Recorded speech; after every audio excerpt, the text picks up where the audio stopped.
Hi, and welcome to this edition of SpyderNews. Today I'm coming to you from one of my favorite places in the world, and that's behind the wheel of my Jeep. Unfortunately, today my Jeep is parked in front of the shop instead of out in Moab, but I did just spend a whole week behind the wheel of this Jeep and had a great time. We met many of you guys there on the trails, met even more of you at the vendor show. Our week consisted of a couple of days of product testing when we first got into Moab.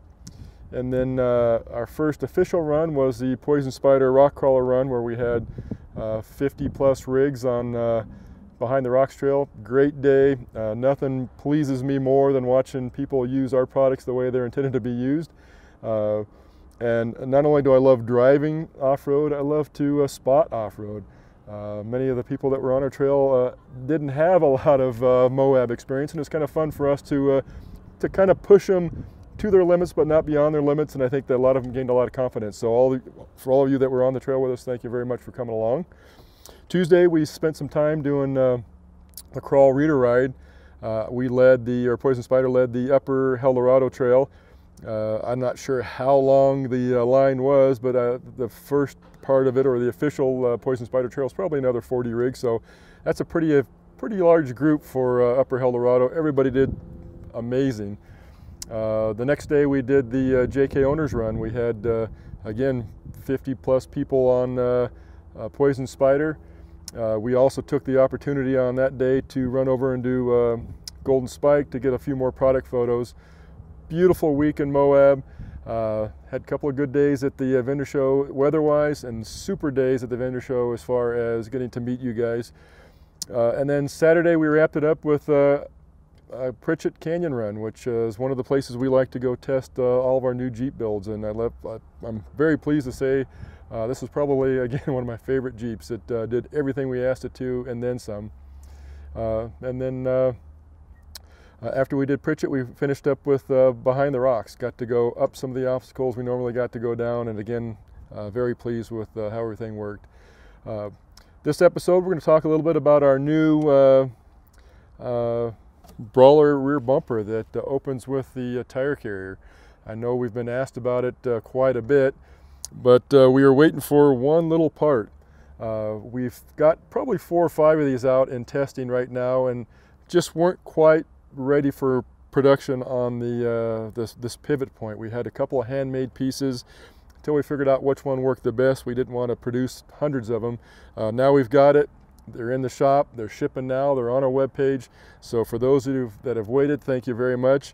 Those of you that aren't aware, we'll have, it's on the webpage, we have an embedded video talking about the features and benefits of that particular bumper, so you can go watch that and figure out exactly what we're talking about. Again, this little piece, beautiful little piece, but it held us up for months until we were 100% satisfied that that was the piece we wanted to use on this bumper. So thanks again for your patience. One of the questions that we get asked most often is, besides part questions of course, is where we're going to be next.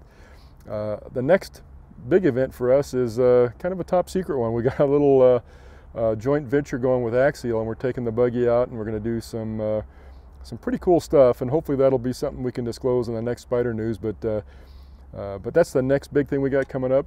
And immediately after that we have Jeep Beach, which is probably the largest Jeep event on the East Coast. We've been there every year for the last 3 or 4 years, and look forward to it every year just because it's a week-long fun event. With or without a Jeep, it's a fun event. Right after Jeep Beach, we have the Big Bear Jeep Jamboree, and right after that we have the Big Bear Force Fest. The Big Bear Force Fest is an event that our club puts on, the Inland Empire 4-Wheel Drive Club. It's been going on for 15 plus years, I believe now.